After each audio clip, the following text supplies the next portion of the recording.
Yo people, welcome back. Now in this video I'm going to be going over what I think will be the key parts of the Ahsoka show, which will lead to the overall success or failure of the show. My prediction before anything has happened is that I think this will be the best show that has come out on Disney Plus, which isn't saying much to be honest looking at the quality of all the other stuff, but I'd say it's going to be better than The Mandalorian, even though a lot of people won't kind of connect to this show as much because they haven't watched Clone Wars, they haven't watched Rebels, but I think for the people that have been there throughout the whole journey, the payoff will be huge. Speaking of Clone Wars and Rebels, we'll move on to point number one, which is the Rebels crew. The Rebels characters will be fundamental to this story as they are what seems to be the side characters, the sidekicks, potentially plot pushing characters for Ahsoka to bounce off of, and characters that could even be the main eventers for a little bit, but the show needs to make sure that they keep Ahsoka as the clear protagonist, which is something that Disney Plus has kind of been struggling to do recently, as we saw in The Mandalorian Season 3 with the whole Din Djarin, Bo-Katan situation, which was kind of messy.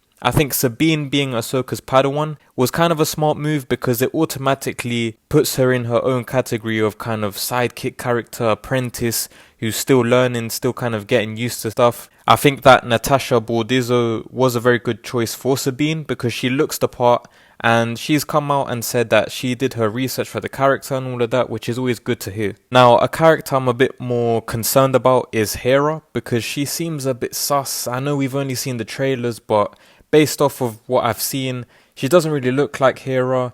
She seems kind of boring, I don't know. I know literally we've just had the trailer, but there's something off about the vibe there, I don't know. I'd be disappointed if this character in particular isn't represented as well as we see in the animated show, because we know she's such an important character. She's the spine of the crew, so if we see her get nerfed or not represented properly, it might impact badly on the rest of the characters. Let's also not forget that her son will be in the show, Jason Syndulla, and hopefully they don't make him a bot or a liability like they like to do with the kid characters, as we saw with Princess Leia and Luke Skywalker being the liabilities in the Obi-Wan Kenobi show. As for the rest of the crew, we got Chopper. He's pretty cool, but he's a droid, so I don't know what else we can get from him. He doesn't even speak English, there's no real character development, he's just there for the comedy.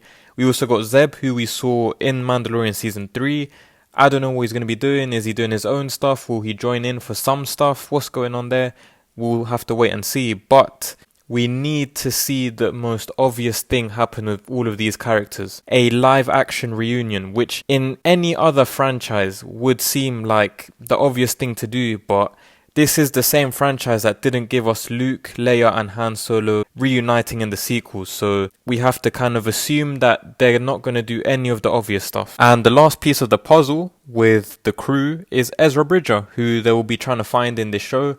Ezra is a very important part of this story because they need to give us a very good explanation as to where this guy has been the entire time. I've seen rumors that Ezra is actually going to be so powerful with the Force that he won't even need a lightsaber, but we'll see if that even is real.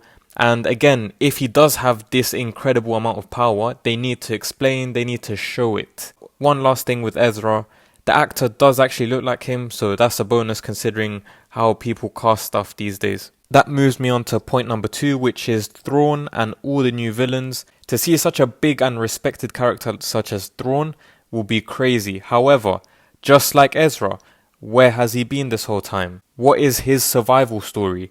Thrawn live action has a big reputation to live up to. I don't want to overhype and put pressure on it, which brings me on to the next two characters, which will be new characters that are called Baylan and Shin. We know that Baylan apparently knew of Anakin because of the trailer, and he seems to be a survivor of Order 66, so again, explain this properly. Good backstory. How did he survive? Because Star Wars is starting to rinse up the amount of people that survive Order 66, and it's getting a bit boring. And while they keep making people survive Order 66, it waters out the original trilogy and the importance of Obi-Wan and Luke Skywalker. I also don't want them to do the predictable thing with these two characters where, because they were Jedi, they start off evil and then they have a fight with Sabine, Ahsoka, etc. Then they realize that they're on the wrong side, and then they just give in to the light side again, and then all their sins are forgiven. I don't want to see something cringe like that. I want to see one of the characters die, and it will probably be the male one, which is unfortunate because the actor died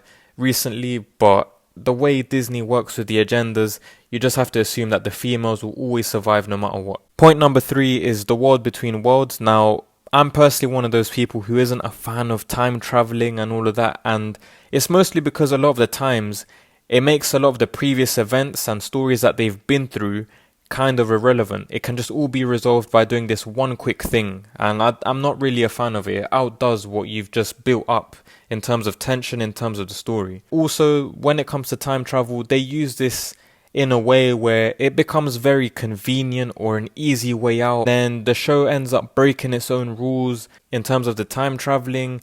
So again, it's just a bit of a cop-out a lot of the times. Loki is an example of this time traveling and the Nexus events and all these things just being too convenient, and they contradict themselves along the way, and it's pretty frustrating. Point number 4 is the cameos, and as of now we know that Mon Mothma will be in the show, as well as the heavy rumours, and they've basically unveiled it through the trailer, where Anakin Skywalker will return. I wonder who else is going to return, because there's heavy rumours of Captain Rex. Barriss Offee is another one. I think that would be a very nice touch in terms of the Clone Wars callbacks. I've actually seen a lot of people say that the mysterious Inquisitor named Maruk that we've seen in the trailer, the one that Ahsoka is fighting, could be a nerfed version of Starkiller, which would be crazy.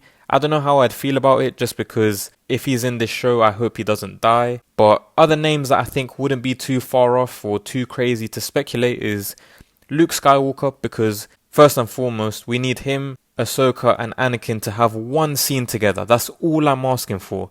But again, it's Disney. We don't want to start thinking that these things will happen, because we'll just end up disappointed. Other names, like I said, Obi-Wan Kenobi, Padme, Kanan, maybe a bit of Plo Koon in flashbacks, but the possibilities really are endless, because if there's time travel, then we could really end up anywhere. Last but not least, point number 5, which I think ties into all the previous points, are the importance of connections.